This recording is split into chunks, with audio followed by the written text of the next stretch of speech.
Operation সিঁদুরের পর এই প্রথমবার রাজ্যে আসছেন প্রধানমন্ত্রী। আগামীকাল তিনি যাবেন আলিপুরদুয়ারে, তার জনসভা রয়েছে। আর ইতিমধ্যেই আলিপুরদুয়ার শহর কিন্তু কাটআউটে ইতিমধ্যেই সেজে উঠছে।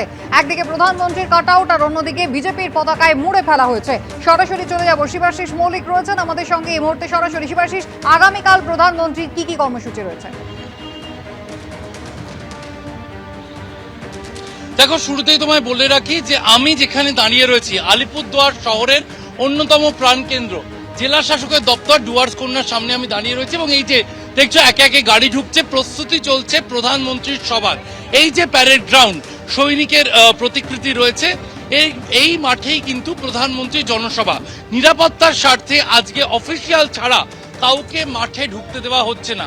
এই যে প্যারেড গ্রাউন্ড, আলিপুরদুয়ারের এই যে প্যারেড গ্রাউন্ড কোর্ট মোড় এলাকায়, সেই কোর্ট মোড় এলাকার প্যারেড গ্রাউন্ডেই কিন্তু সভা আয়োজন করা হচ্ছে প্রধানমন্ত্রীর।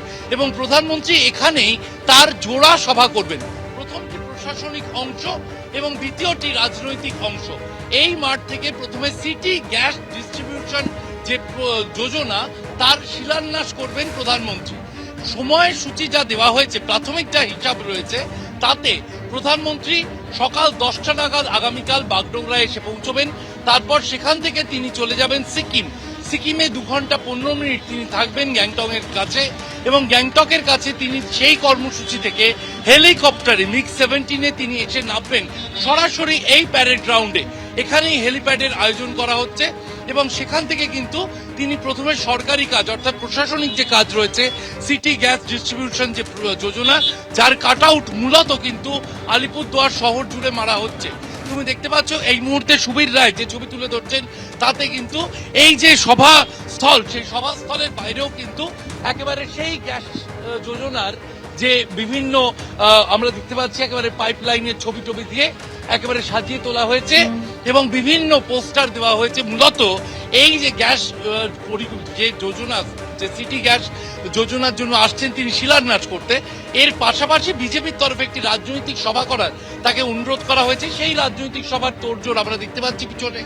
এবং বিধানসভা ভোট যেহেতু আর বছর খানেক বাকি রয়েছে, ফলে এখন থেকেই কোনোভাবে বিধানসভা ভোটের আগে, যেহেতু উত্তরবঙ্গ তুলনামূলক বিজেপির শক্ত ঘাঁটি বলা হয়, সেই শক্ত ঘাঁটি উত্তরবঙ্গকে আরেকটু শক্ত করতেই কি এই বিশেষ উদ্যোগ? প্রশ্ন উঠছে রাজনৈতিক মহলে। প্রধানমন্ত্রী তিনি আসার কথা, আগামীকাল তিনি আসছেন। অন্যদিকে 31শে মে আমরা জানি যে অমিত শাহ আসার কথা রয়েছে বঙ্গে। ফলে প্রধানমন্ত্রী, কেন্দ্রীয় স্বরাষ্ট্রমন্ত্রী, তাদের যে আসা যাওয়া, তাতে বিধানসভা ভোটে আরো কিছুটা শান দিচ্ছে বিজেপি, এমনটাই মনে করছে রাজনৈতিক মহল। শিবাশিস, ধন্যবাদ। আগামীকাল আলিপুরদুয়ারে আসছেন প্রধানমন্ত্রী, প্রস্তুতি একেবারে তুঙ্গে। আর তার আগে ফের বেলাগাম হলেন উত্তরবঙ্গ উন্নয়ন মন্ত্রী উদয়ন গুহ। নাম না করে আক্রমণ করেছেন প্রধানমন্ত্রীকে। কেউ আগে হয়তো চায়ের ব্যবসা করতেন, এখন তারা কেউ হয়তো সিঁদুরের ব্যবসা করছেন। আগে গরম চা বিক্রি করতেন, এখন গরম সিঁদুর তাদের রক্তের মধ্যে দিয়ে বয়ে যাচ্ছে। সেই সিঁদুর বিক্রি করবার জন্য একেবারে উত্তরবঙ্গের আলিপুরদুয়ার পর্যন্ত ছুটে আসছেন। কিন্তু আমার বক্তব্যটা হচ্ছে যে এইভাবে মানুষের মধ্যে বিষ ঢুকিয়ে দেওয়ার চেষ্টা করবেন না। মানুষের মধ্যে বিষ ঢুকিয়ে দিয়ে, ধর্মীয় বিষ ঢুকিয়ে দিয়ে মানুষে বিভাজন তৈরি করবার চেষ্টা করবেন না। উন্নয়নের প্রাথমিক ব্যাপারটা হচ্ছে একটা সুস্থ সুন্দর সমাজ গড়ে তোলা। আর সেই সুস্থ সুন্দর সমাজ গড়ে তোলবার জন্য যে জিনিসগুলো প্রাথমিকভাবে প্রয়োজন, তার একটি হচ্ছে এই যে ধর্মীয় বিভাজনকে রুখে দেওয়া এবং ধর্ম নিরপেক্ষতাকে বজায় রাখা।